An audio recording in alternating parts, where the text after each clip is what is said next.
Jane Eyre, an autobiography, written by Charlotte Brontë.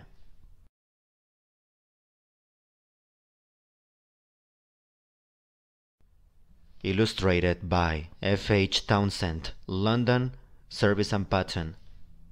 Number 5 Henrietta Street, 1897. The illustrations in this volume are the copyright of Service and Pattern, London. To W. M. Thackeray, Esq. This work is respectfully inscribed by the author.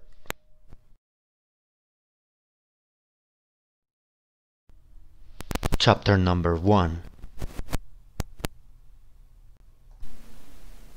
Chapter number 1. There was no possibility of taking a walk that day. We had been wandering, indeed, in the leafless shrubbery an hour in the morning. But since dinner, Mrs. Reed, when there was no company, dined early. The cold winter wind had brought with it clouds so sombre, and a rain so penetrating, that further outdoor exercise was now out of the question. I was glad of it. I never liked long walks, especially on chilly afternoons. Dreadful to me was the coming home in the raw twilight, with nipped fingers and toes, and a heart saddened by the chidings of Bessie, the nurse, and humbled by the consciousness of my physical inferiority to Eliza, John, and Georgiana Reed. The said Eliza, John, and Georgiana were now clustered round their mamma in the drawing room. She lay reclined on a sofa by the fireside, and with her darlings about her, for the time neither quarrelling nor crying, looked perfectly happy.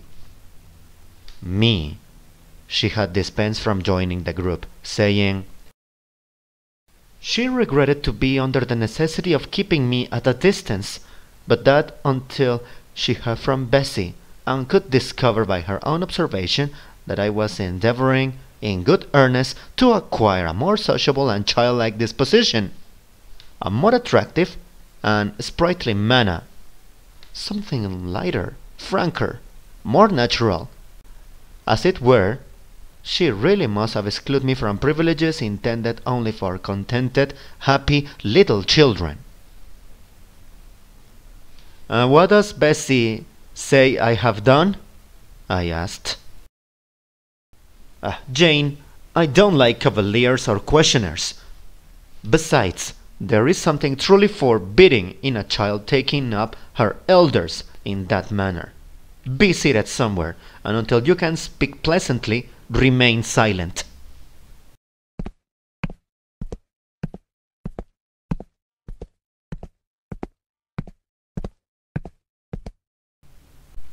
A breakfast room adjoined the drawing room.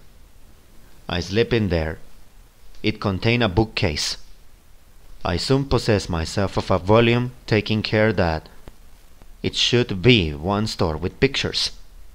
I mounted into the window seat. Gathering up my feet, I sat cross-legged, like a Turk, and having drawn the red moreen curtain nearly close, I was shrined in double retirement. Folds of scarlet drapery shut in my view to the right hand. To the left were the clear panes of glass, protecting but not separating me from the drear November day. At intervals, while turning over the leaves of my book, I studied the aspect of that winter afternoon. Afar, it offered a pale blank of mist and cloud, near a scene of wet lawn and a storm-beat shrub, with ceaseless rain sweeping away wildly before a long and lamentable blast. I returned to my book, Bewick's History of British Birds. The letter press thereof I care little for, generally speaking, and yet there were certain introductory pages that, child as I was, I could not pass quite as a blank. They were those which treat of the haunts of the sea-fowl, of the solitary rocks and promontories, by them only inhabited, of the coast of Norway, studded with isles from its southern extremity, the Lindnes or Naze, to the North Cape. Where the northern oceans in its vast whirls boils round the naked melancholy isles of the farthest Thule, and the Atlantic surge pours in among the stormy Hebrides.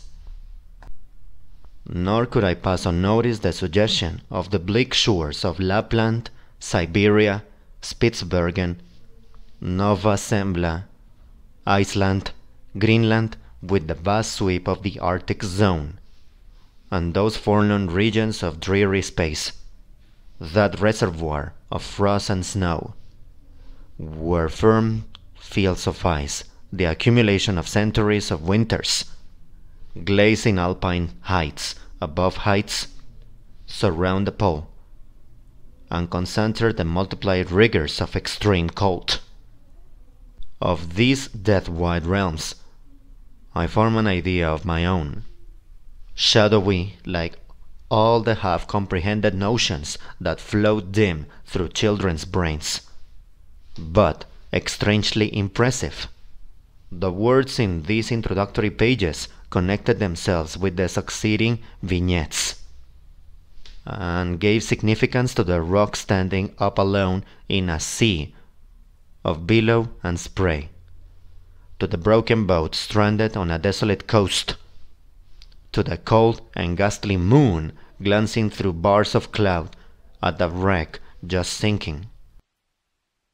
I cannot tell what sentiment haunted the quite solitary churchyard, with its inscribed headstones, its gate, its 2 trees, its low horizon, girdled by a broken wall, and its newly risen crescent, attesting the hour of eventide.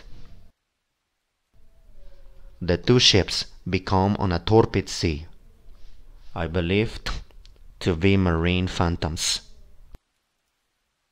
The fiend pinning down the thief's pack behind him, I passed over quickly. It was an object of terror. So was the black-horned thing seated aloof on a rock, surveying a distant crowd surrounding a gallows.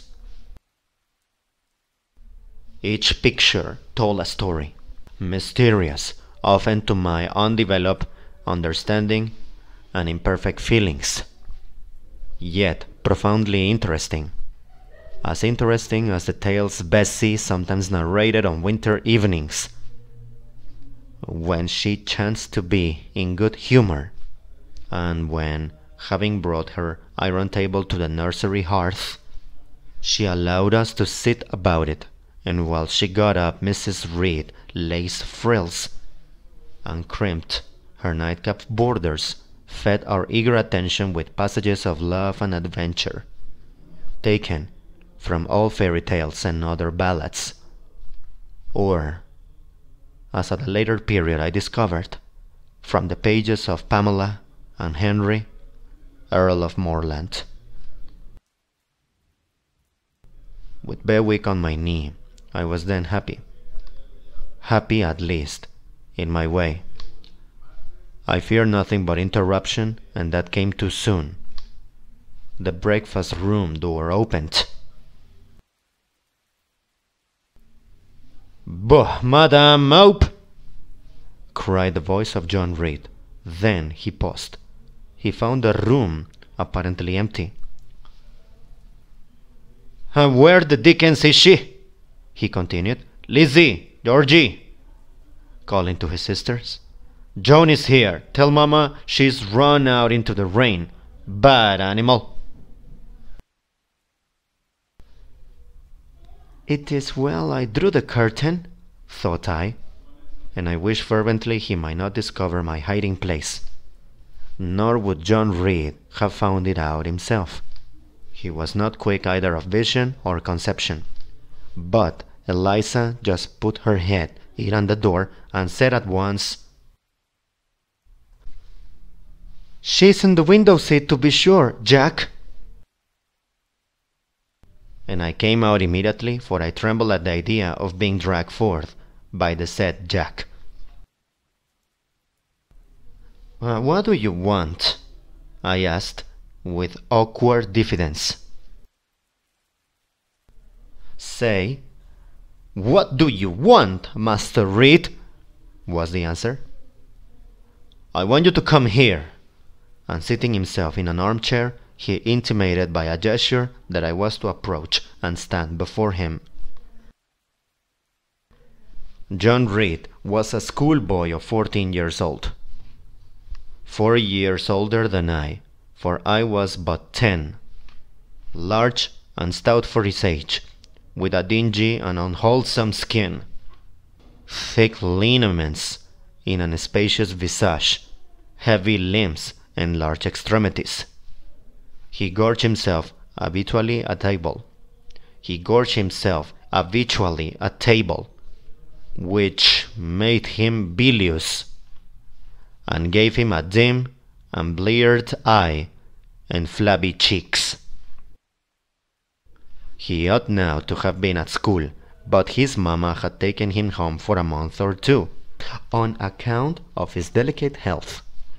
Mr. Miles, the master, affirmed that he would do very well if he had fewer cakes and sweetmeats sent him from home. But the mother's heart turned from an opinion so harsh, and inclined rather to the more refined idea that John's sallowness was owing to proper application and perhaps to pining after home. John had not much affection for his mother and sisters, and an antipathy to me. He bullied and punished me, not 2 or 3 times in the week, nor once or twice in the day, but continually. Every nerve I had feared him, and every morsel of flesh in my bones shrank when he came near.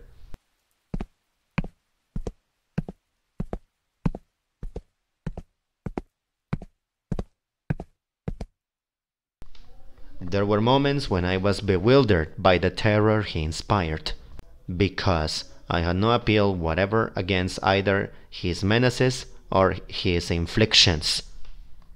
The servants did not like to offend their young master by taking my part against him, and Mrs. Reed was blind and deaf on the subject.